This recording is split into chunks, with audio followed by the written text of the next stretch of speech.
Salut. Alors, on va passer sur Nostradamus, l'ami Toony, qui nous fait toujours des trucs super. Nous a sorti un truc sur Nostradamus que je n'ai pas encore regardé. Je vous ai réservé la primauté. Et on va se regarder ça ensemble. Est-ce qu'il va parler de ce qu'on avait parlé la dernière fois? Avec des prédictions assez vagues, on peut y faire coller n'importe quoi. Je ne sais pas. Peut-être. Il y a un personnage en France qui a vécu au Moyen-Âge, qui est connu dans le monde entier, que tout le monde cite à tout va, très souvent. Il a traversé les frontières, il a traversé les âges, il a traversé le temps. Figurez-vous qu'il s'appelle Michel. C'est pas une blague, je vous parle de Michel de Notre-Dame. Autrement dit, le fameux El Famoso Nostradamus. Vous avez probablement entendu parler son nom, vous connaissez même peut-être son histoire, mais figurez-vous que ce personnage est absolument extraordinaire. Il a eu vraiment une carrière internationale en termes de reconnaissance, parce qu'au Moyen-Âge c'était un peu limité aux frontières, c'était compliqué, mais aujourd'hui on le connaît vraiment dans le monde entier pour ses prophéties. Il a même annoncé sa propre mort. Michel de Notre-Dame, de son vrai nom, était français. On l'appelait Nostradamus, on l'a considéré comme un prophète, comme un divin, comme un magicien, comme ce que vous voulez. Mais tu crois pas si bien dire, Alphadir. Il buvait... merde, c'était quoi l'alcool? L'absinthe. Il buvait de l'absinthe, il me semble, Nostradamus. Un être supérieur absolument incroyable qui a réellement vécu, qui est un personnage historique. Il fait partie des personnages que j'adore, qui sont légendaires dans l'histoire. Et ensemble, plongeons dans le monde merveilleux de Nostradamus, l'homme qui défiait le temps.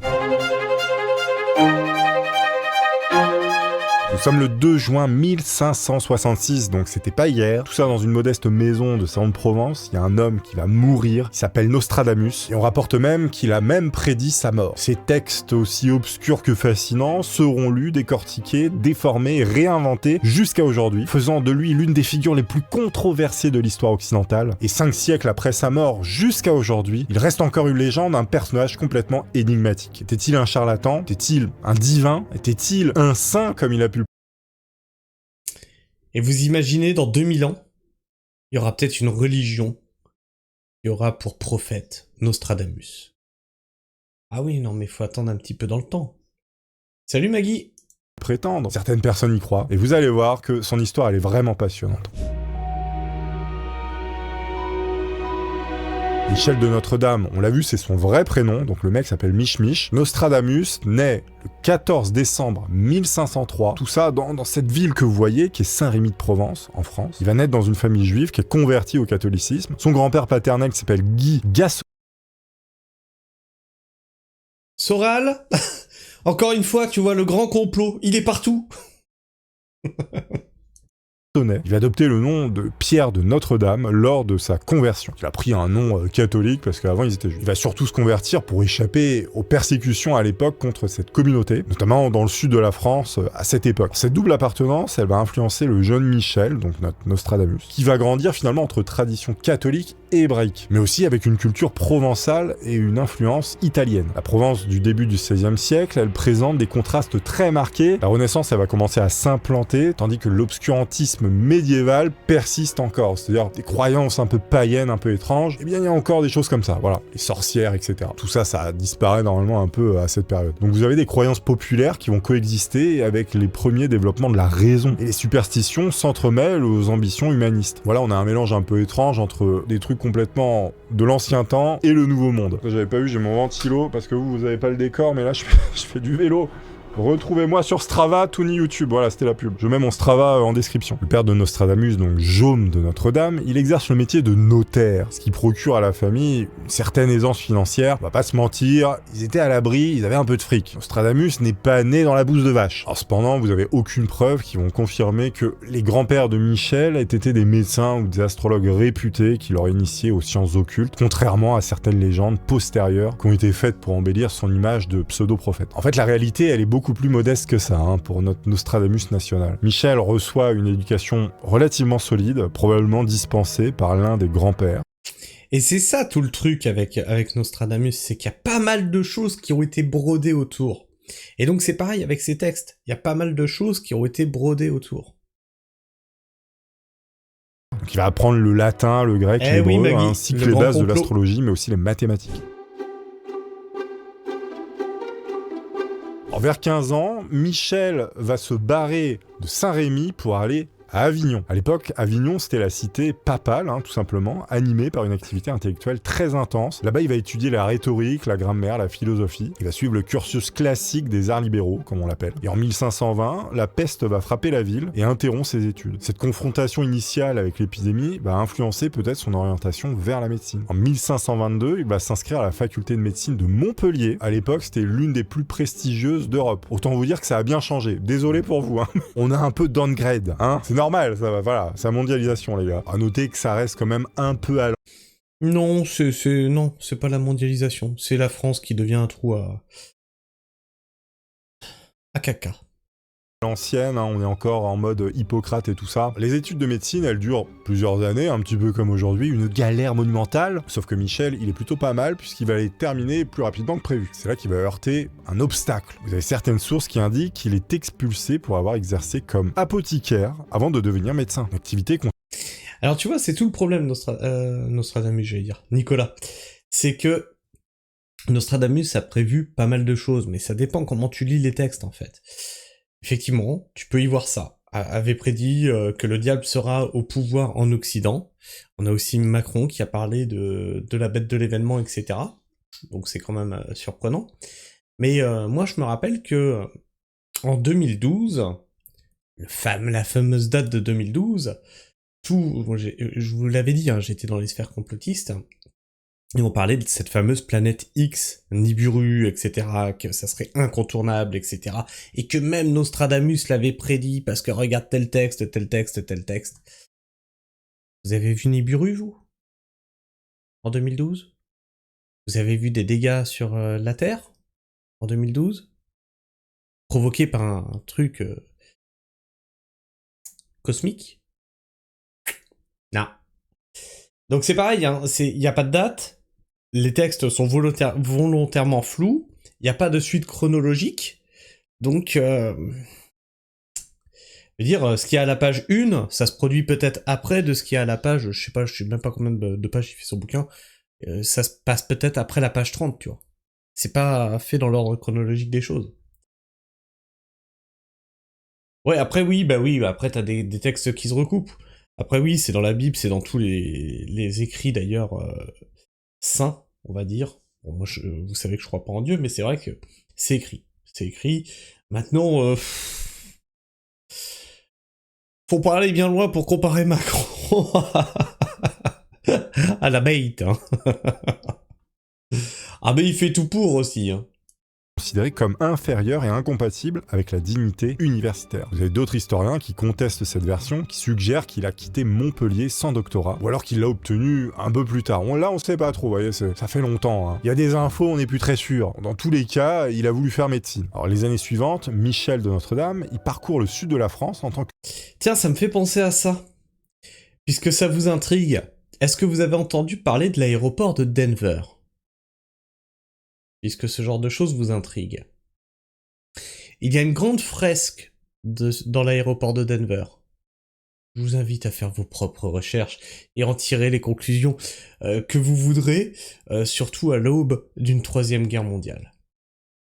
médecin itinérant, bâtissant sa réputation dans la lutte contre la peste qui touche régulièrement villes et villages aux alentours. Alors évidemment, la peste à cette période, ça représente la terreur absolue. Vous avez, je crois, les 3/4 de la population qui est morte en Europe, il me semble. La population a été divisée par 2 ou 3. Bon, évidemment, les médecins traditionnels s'avèrent largement impuissants contre la peste puisqu'on ne sait pas la soigner. Ils vont recourir à des saignées, mais aussi des purges complètement incroyables qui vont tout simplement buter les gens qui sont déjà très fatigués. On ne connaît pas évidemment les antibiotiques, tout ça, vous savez. Lui, Nostradamus, il va adopter une approche un peu différente. Il va mettre l'accent sur l'hygiène, il fait brûler les vêtements des pestiférés, recommande l'aération des maisons, mais aussi prescrit des remèdes de sa composition personnelle. Tu vois, on aurait eu Annie Genevard à cette époque, elle aurait fait raser les maisons. Plus simple, on reconstruit après. Comment qu'il dit Alphadir, mais en X centaines d'années, évidemment qu'il allait y avoir un mec ou une femme plus mal intentionné que les autres. Ouais, sauf que là, en ce moment, t'as quand même une sacrée convergence. Parce que là, on parle de Macron, mais là, Trump, excuse-moi, mais... niveau similitude avec le petit moustachu, on est pas mal, hein. On a aussi Poutine qui a parlé de faire la guerre aux forces démoniaques. Ouais, tu vois qu'il y a quand même... Dans le monde, là, il commence à y avoir plein d'hommes de pouvoir qui pètent les plombs. Hein. On a aussi la Chine qui a des vues sur Taïwan. Enfin bref, là on a vraiment des points de convergence de ouf. C'est un truc de fou. Notamment des pilules à base de rose appelées pilules roses. Tout simplement, voilà. C'est comme la Ferrari, là, ils l'ont appelée la Ferrari. La Bugatti Veyron noire, ils l'ont appelée la noire. Très bien, la voiture noire. Mais bref, ces pilules incluent de la poudre de rose, mais aussi de la sueur de cyprès et d'autres ingrédients destinés à purifier l'air et à renforcer le corps. Leur efficacité, elle est... Bah oui, moi c'est comme ma femme, son petit mot d'amour c'est femelle, hein. C'est normal. Ça vous choque, vous? C'est simple, ça la définit. C'est affectueux.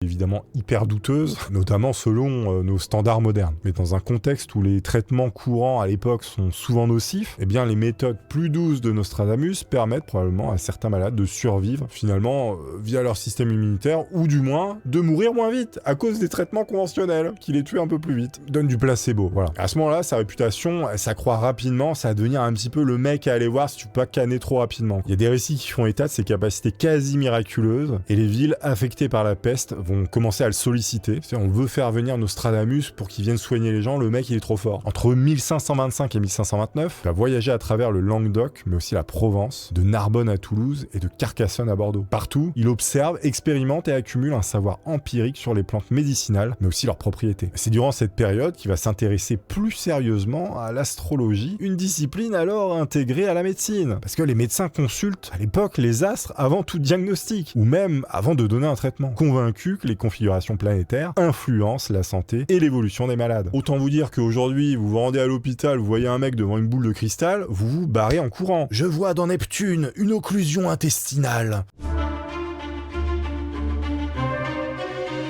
On est vers 1531-1534, les dates sont imprécises. Nostradamus va s'installer dans la ville des Pruneaux, à Agen.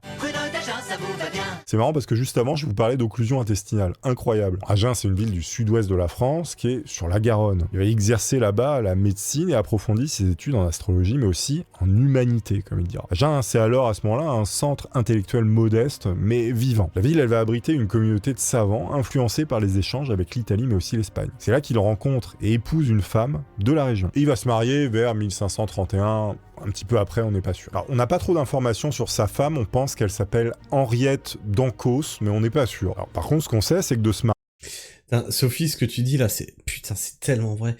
À l'époque, ils n'avaient pas la pollution lumineuse.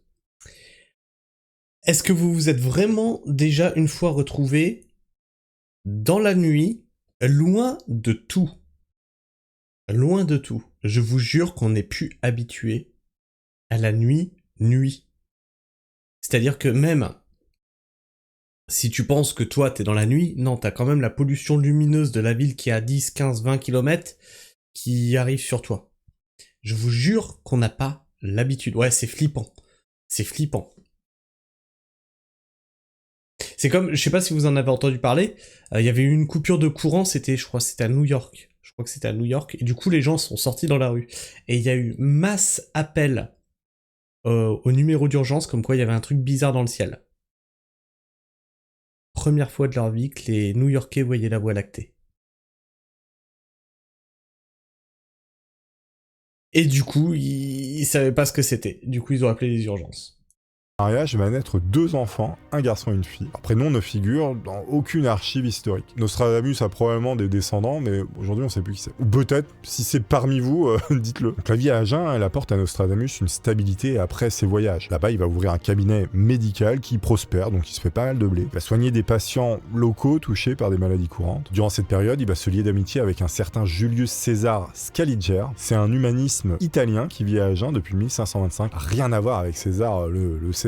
Ce gars-là, on le voit comme une espèce d'érudit les plus versatiles de son temps. Alors, ce gars-là, il est complètement incroyable parce qu'il est médecin, poète, astronome, mais aussi philologues. Leur rencontre se passe lors d'un débat public. Scaliger interroge Nostradamus sur un sujet de médecine ou d'astrologie. Nostradamus, à ce moment-là, il répond avec esprit et savoir. Et donc ça va impressionner Scaliger. Et à ce moment-là, il va l'inviter chez lui et c'est là que va commencer une amitié. César Scaliger, il est littéralement en admiration devant Nostradamus. Nostradamus, il maîtrisait le latin, le grec, l'hébreu, le français. Enfin, il avait vraiment une connaissance en langue incroyable. Il connaît aussi très bien les livres médicaux antiques. Il aime aussi sa façon de discuter philosophie naturelle sans excès de dogme. Et comme ça, durant des nuits, ils vont échanger sur l'astrologie, voilà, des discussions philosophiques complètement incroyables, qui auraient été vraiment marrantes d'entendre, je pense, aujourd'hui. Genre, ah oui, t'as vu, l'astre, il est aligné avec ça, ça veut dire que t'as le doigt, machin. Bref, énorme amitié avec Nostradamus et César Scaliger. Ils font des soirées pyjama à parler de tout et de rien, de Nertier au visa, de la traversée du désert au bon couscous de Yerma. L'un d'eux me dit, Salah Talaf Michael Jackson. Sauf que le destin va changer radicalement d'un coup. On est vers 1500. J'avais pas compris. Ok. Oh putain, c'est vieux ça. Bah ça va, parce que j'ai un public de vieux. Si, vous êtes vieux dans le chat. 34 selon les chroniques d'époque, hein, ou bien vers 537 ou 538, d'après des calculs un peu plus récents basés sur des lettres indirectes. Oh putain, oui, d'ailleurs, je vous ai pas dit. Oh, je vous ai pas dit. Ah oui, ah bah ma femme, elle m'en a fait une belle. Enfin non, elle a raison en même temps. Ça faisait 10 jours, là c'est passé. Mais pendant 10 jours, j'avais un putain de douleur là, juste en dessous des côtes là à gauche. J'ai dit bordel. C'est les poumons, le cœur, il y a tout qui est de ce côté-là, bordel de merde. Et Sabrina elle me dit non, t'inquiète pas. T'es vieux, hein. T'as des problèmes de digestion, c'est tout.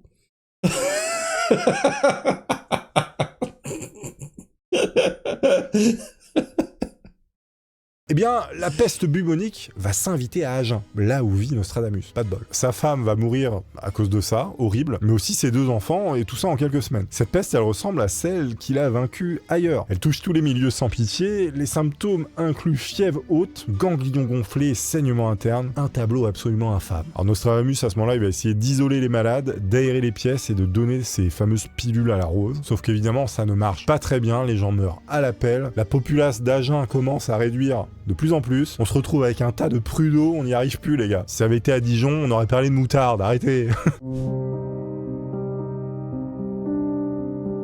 Bon, à l'époque, évidemment, on avait du mal à analyser un peu ce que les gens avaient. Par contre, on constatait qu'ils commençaient à cracher du sang, mais surtout à s'infecter des poumons. Donc voilà, on appelait ça une septicémie pulmonaire. À Agen, c'est une autre forme de peste qui va arriver. C'est un bacille qui s'appelle Yersinia pestis, qui est beaucoup plus agressif. Donc évidemment, il va échouer à sauver sa propre famille. Sa confiance, elle va en prendre un coup. Donc là, il est pas bien. Il va entrer évidemment dans un deuil, puisqu'il a perdu toute sa famille, hein, tout simplement. Sauf qu'un problème n'arrive jamais seul. Les mois suivants vont être compliqués. La famille de sa femme décédée, issue de marchands ou de petits nobles d'Agen, va porter plainte. Elle veut la dot entière. C'est-à-dire qu'eux n'ont pas perdu le nord. La femme est décédée, mais vu qu'ils étaient mariés, eh ben, ils demandent la dot. La famille veut la thune. Je sais pas, ils devaient probablement la payer au fur et à mesure du temps, Nostradamus. Mais là, vu qu'elle est canée, il faut régler la somme. Il faut solder le prêt, quoi. Mais c'est horrible, hein, c'était ça. Hein. Cette somme d'argent, elle est en fait sous forme de meubles, mais aussi de terre. La dot, c'était quelque chose d'assez courant dans les mariages gascons à cette époque-là. Les contrats, ils prévoyaient un retour aux beaux-parents en cas de veuvage, mais aussi de mort. Le procès va même aller jusqu'aux tribunaux d'Agen, les gars. Tribunaux ecclésiastiques, donc de l'église, mais au civil, les deux. Il va être extrêmement long et va vider les... Du coup, ça a toujours été hein, qu'une femme, ça te coûte très cher. Ça a toujours été depuis la nuit des temps. Combien il y a de femmes dans le chat, là? Savoir combien je vais perdre de public. Finances de Nostradamus, il n'a plus une thune. Il avait déjà plus beaucoup d'argent à cause des funérailles qu'il a dû payer pour toute sa famille. Il y avait plein de cercueils à acheter, hein. Et son cabinet a fermé également, donc voilà, c'est le chômage. C'est France Travail, mais d'Agen, France Agen. Truc incroyable et qui arrive très souvent, son ami, vous savez, César Scaliger, là, il l'a aidé durant des mois parce que Nostradamus, il était un peu dans le mal, on va pas se mytho. Il l'a aidé un petit peu financièrement, mais il va le lâcher. Il en a marre de payer, il va dire, oh, c'est bon, Nostradamus, là, vas-y, je vais pas non plus te financer ta vie. En fait, les raisons, elles sont plus ou moins flou, mais lié à des désaccords philosophiques, soi-disant. Il en avait probablement marre de payer. Il y a des témoignages tardifs qui parlent de querelles sur Aristote, mais on pense que c'est quand même un peu l'argent. À ce moment-là, Nostradamus se retrouve relativement isolé dans la ville d'Agen. Il est fauché, plus d'amis, il a plus de famille, genre horrible, situation de chiasse totale. Ça, il l'avait pas eu dans la lune. Pire encore, l'Inquisition...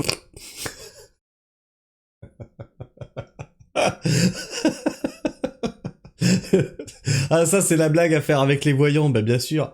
Alors, celle-ci, tu l'avais pas vue, hein? Ah, bah oui, eh bah oui.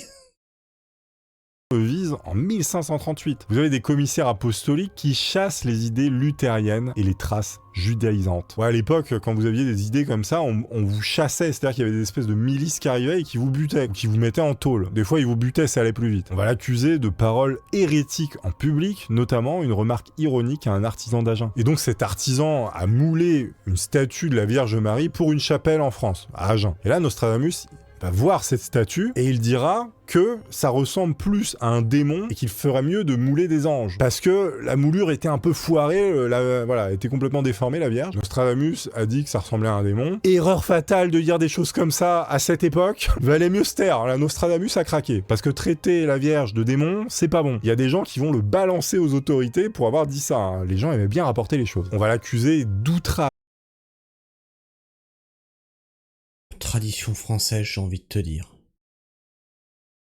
À l'Immaculée, tout simplement, comme un outrage à Agen aujourd'hui, sauf que là c'est outrage à l'Immaculée, outrage à un saint. Enfin, l'Immaculée c'est carrément la Vierge Marie. Et à l'époque, évidemment, sujet extrêmement sensible, on ne fait pas de remarques de blagues là-dessus, ça ne passe pas. Et donc l'artisan va porter plainte à un inquisiteur mobile, Nostradamus doit alors se présenter pour s'expliquer. Il va passer un court temps en prison ou sous surveillance à Agen. On va l'interroger sur les origines converties, et là on va l'interroger sur ses origines, sur pourquoi il s'est converti, mais aussi qu'est-ce qu'il lit comme bouquin, on veut voir si le gars est un hérétique, s'il doit finir au bûchelard ou si ça va. Je sais plus si on brûlait encore les gens à cette époque. Probablement. Et bah si en fait on brûlait encore les gens à l'époque, puisqu'un dérapage de la sorte peut vous faire aller au bûcher. Vous pouvez finir en bûchette. On a même des gens suspectés d'être athées qui vont être brûlés vifs à Toulouse, tout simplement. Alors là, Nostradamus, il sent le truc, voilà, il peut vite partir en petite bûchette. Donc ce qu'il va faire devant la police, on va appeler ça comme ça, il va dire je suis catholique là. Là, il n'y a pas de... Voilà, je suis médecin en plus, je veux aider la population. Il insiste. Eh oui, Shelby. Les rapprochements sont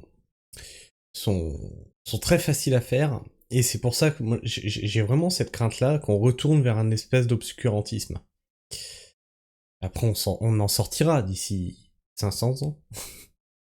Mais oui, la comparaison est assez folle, ouais. Bien là-dessus, quoi. Il sent que ça peut vite déraper. Il va être à peu près libéré, sauf qu'il sent que ça, c'est pas bon pour lui, que ça pue. Il va se tirer, en douceur, en discretos. Il va s'enfuir tout simplement, il laisse toutes ses affaires, il se barre. Il a pas envie de brûler comme une bûchette. C'est là que vont commencer 6 années d'errance. Il va être sur les routes, il va se balader un peu partout. Il traverse le sud de la France, mais aussi les Alpes et le nord de l'Italie. Il esquive comme ça les inquisiteurs qui veulent l'attraper et le brûler probablement. Alors on n'a pas beaucoup d'infos sur ses voyages, mais on sait que voilà, il a pris la route. Dans ses livres qu'on appelle des almanachs, plus tard, on lira qu'il va nommer ses voyages des pérégrinations sous les étoiles adverses. Il va même passer par Lyon, Turin et peut-être Padoue. Et parfois, il va même soigner des gens sur sa route. Ah, mais c'est ça qu'on voulait, Tony, quand même. Tu te doutes bien que si on clique sur Nostradamus, c'est pour les prophéties. 15 minutes quand même, hein. Au moins, on a des anecdotes sur Nostradamus. Voilà. Alors, les prophéties. Durant ces 6 années, c'est là qu'il va encore plus intégrer l'astrologie dans sa pensée. L'astrologie, je vous rappelle que c'est l'étude des astres pour en tirer des divinations, pour à peu près connaître l'avenir, voir si t'es malade, voir si voilà, des plantes vont pousser. Rien à voir avec l'astronomie, attention, l'astrologie c'est considéré comme du charlatanisme aujourd'hui. Il y a des gens qui y croient, des gens parmi vous probablement qui y croient, qui vont pas être contents. Chacun croit en ce qu'il veut, évidemment. Moi je vous rapporte ça au monde moderne, comment c'est perçu par, on va dire, les autorités, c'est perçu comme un truc faux. Après ça, il va parcourir l'Italie, il séjourne peut-être en Sicile, il va traverser les Alpes et visite Venise. Il rencontre des savants. Comment ça, un truc faux? Comment ça? Parce que c'est pas vrai? Enfin... J'ai toujours cru que c'était une science exacte. consulte d'anciennes bibliothèques et étudie les textes ésotériques. Il y a une petite anecdote qui raconte qu'il aurait justement rencontré un moine franciscain qui s'appelle Ah, vous avez les pubs? Eh ben on vous attend.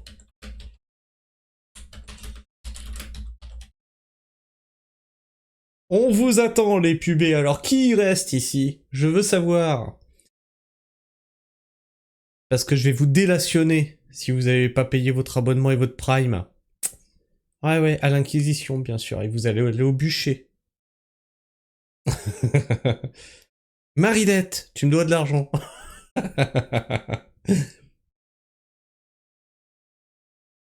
Et primate toi-même.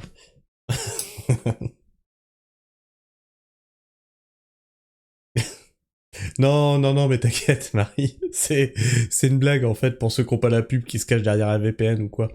Mais t'inquiète, hein, tu sais, les pubs, ça me rapporte 50 centimes par soirée, donc y a pas de souci.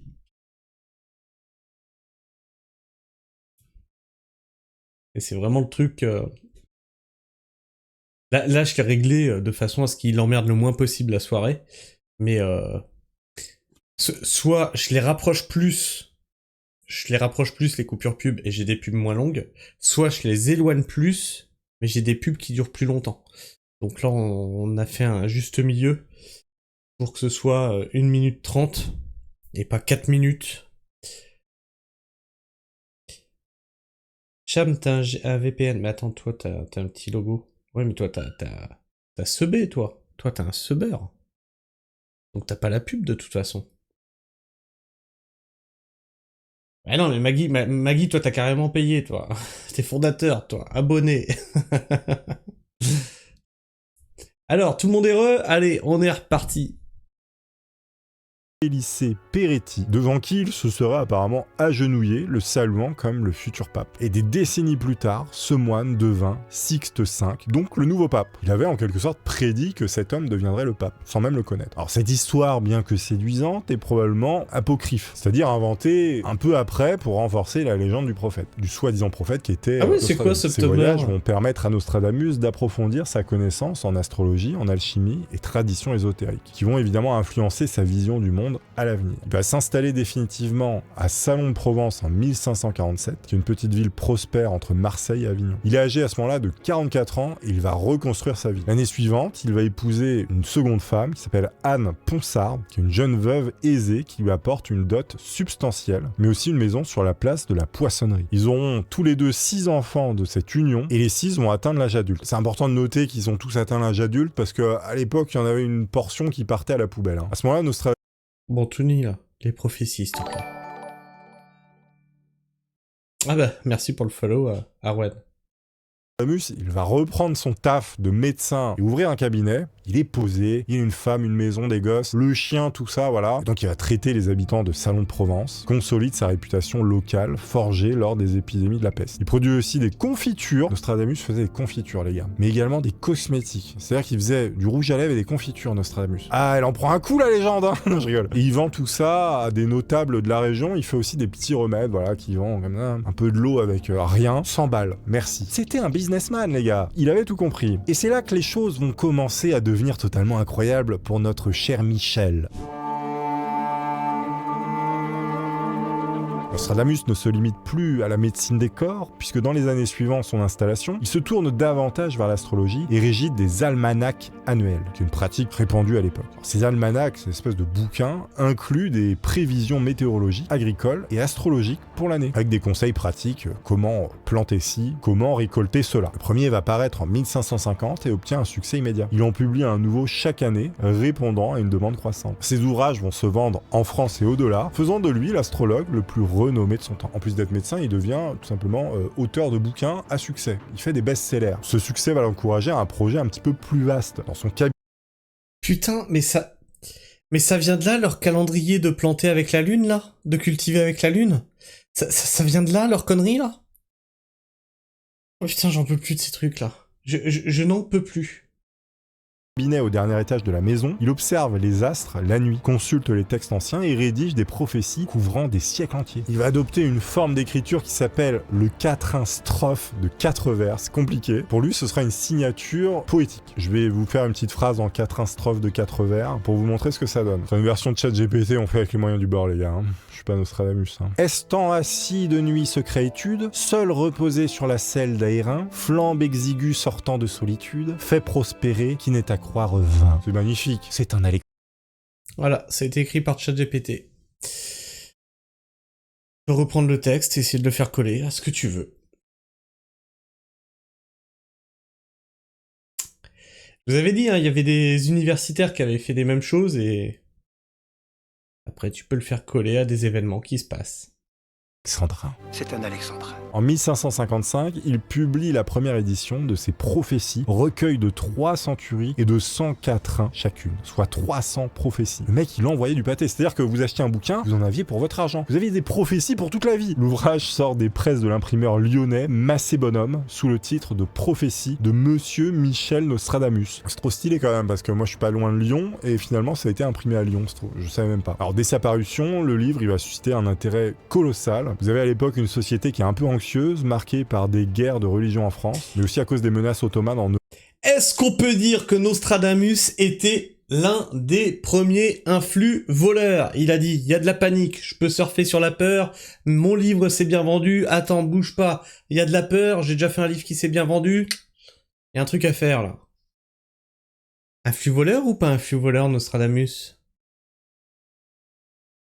Europe. Vous avez également les bouleversements des réformes protestantes. Tout ça, ça donne un terreau fertile pour vendre des prophéties et rassurer les gens. Ça fait plaisir. Les gens vont chercher du réconfort en essayant de voir si l'avenir sera meilleur. Faut savoir que Nostradamus, il avait un style complètement incroyable et captivant. Il a des quatrains qui mêlent le français, le provençal, le latin, le grec. Vous avez dedans des anagrammes, des métaphores obscures, des références mythologiques, etc. La syntaxe est extrêmement tortueuse et le sens très ambigu. Le premier quatrain de la première centurie décrit une scène solitaire nocturne.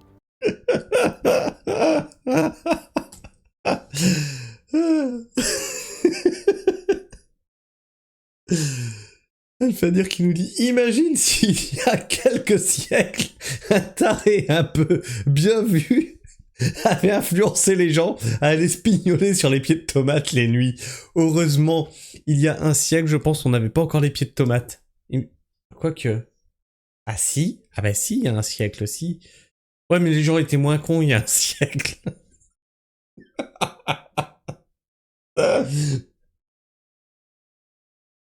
D'études secrètes sur un... Mais je te jure, un jour je vais le sortir, mon truc des graines de lune. Un jour je vais le sortir. Pour de vrai. T'es sûr et certain que ça peut marcher en plus, ces conneries.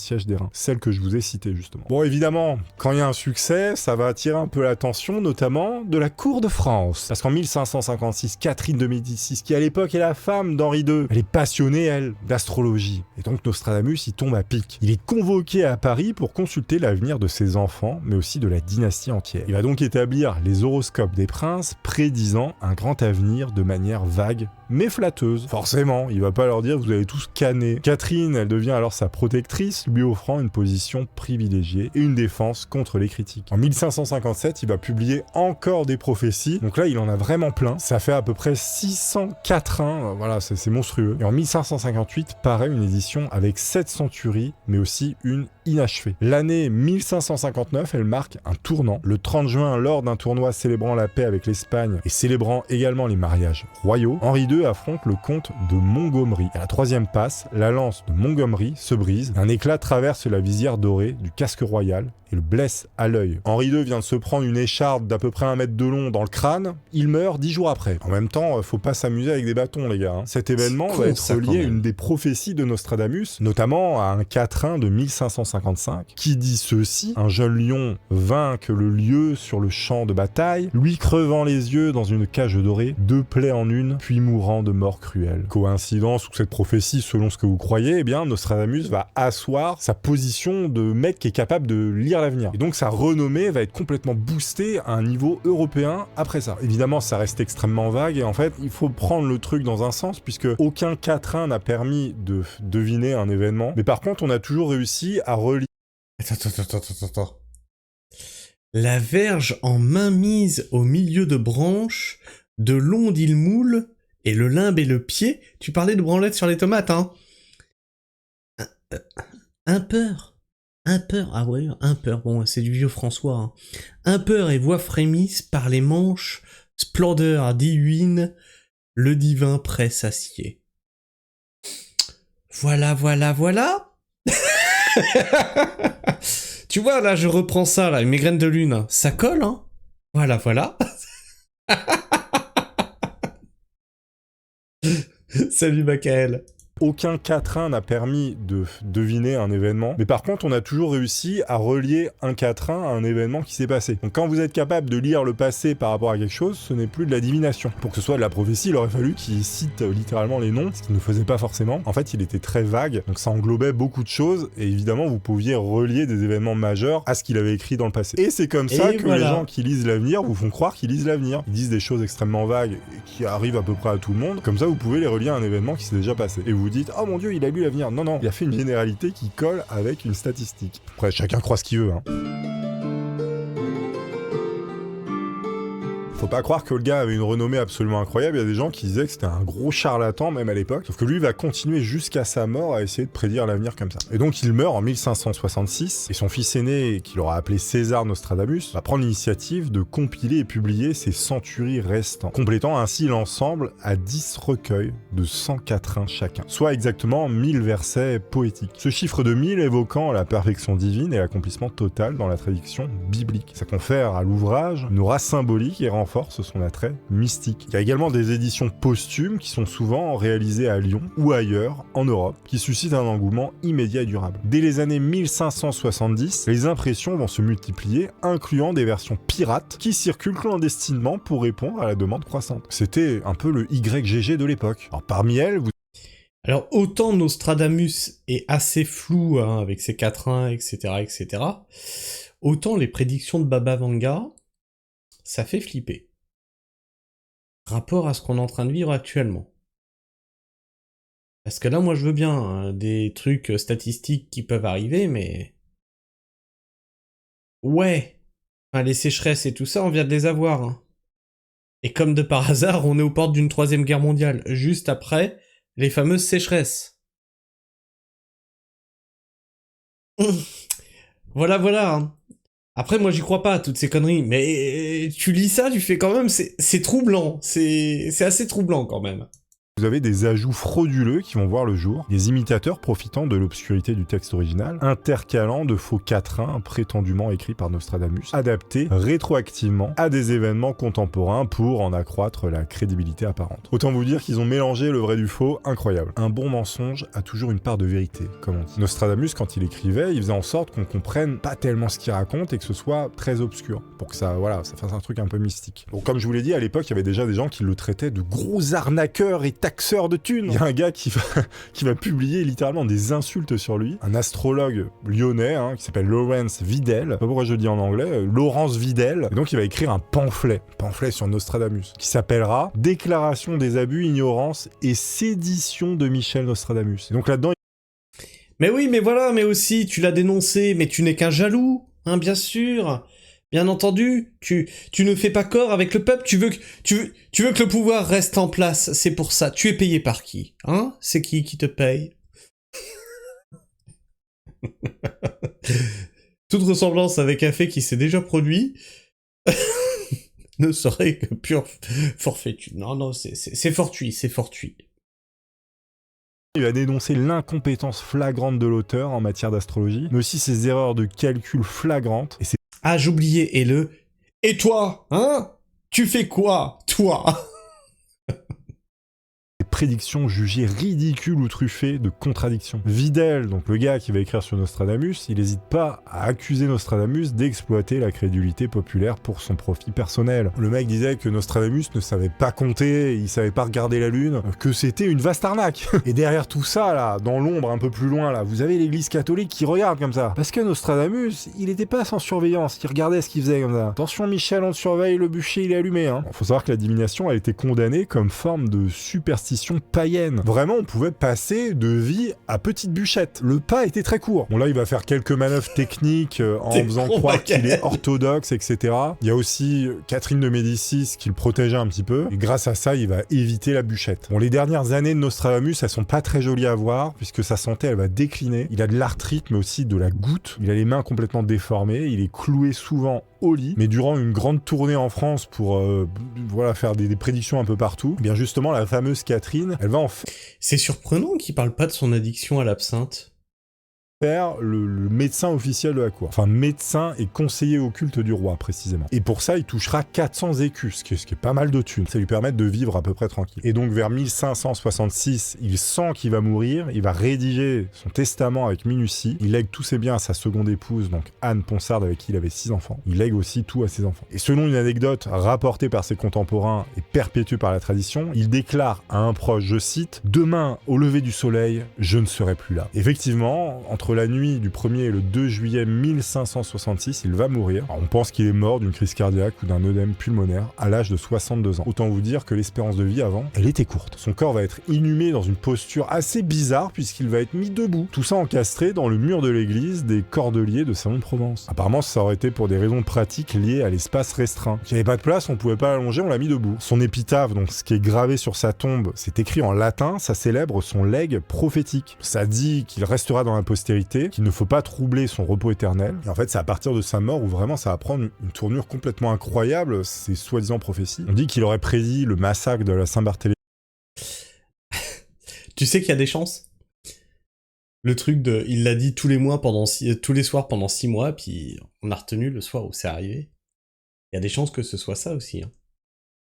En août 72, de 1500, vous avez des milliers de protestants qui vont être à Paris. C'est en 1789 qu'on va dire que Nostradamus aurait prédit la prise de la Bastille, le fameux 14 juillet 1789. Mais aussi d'autres événements incroyables comme la fuite ratée du roi à Varennes en 1791, l'exécution de Louis XVI le 21 janvier 1793, la terreur sanglante de 93 à 94, les guerres napoléoniennes, etc., etc. Il aurait prédit absolument tous les gros événements qui se sont passés en France. À noter que Nostradamus est devenu tout simplement une icône, au moins en France. Jusqu'à aujourd'hui, il y a des gens encore qui vouent un culte à cet homme. Et même dans les années 80 et 90, vous avez un boom sur Nostradamus, vous avez des Yes, et c'est dans les années 90 que j'avais entendu parler de ce monsieur. Des documentaires à la télé sur Nostradamus qui vont aller dans tous les sens, des films hollywoodiens qui sont un peu kitsch, des séries mystérieuses, mais aussi des bouquins qui se vendent comme des petits pains. Alors non, Bakael, justement, toi t'arrives en cours de route, et il a pas prévu non plus la mort de sa femme. Eh oui, et du coup il devait de l'argent à sa belle famille. Ah oui, et ça il l'avait pas vu venir. C'est ballot. On lui colle tout dessus. L'assassinat de JFK en 63, l'invention d'Internet, l'élection d'Obama en 2008, et même la pandémie que vous connaissez tous en 2020. En fait, à chaque fois qu'il se passe un truc, c'est Nostradamus qui l'avait dit. Alors attendez, vous savez pas ce que c'est Baba Vanga? Alors attendez, je vais essayer de voir si je peux trouver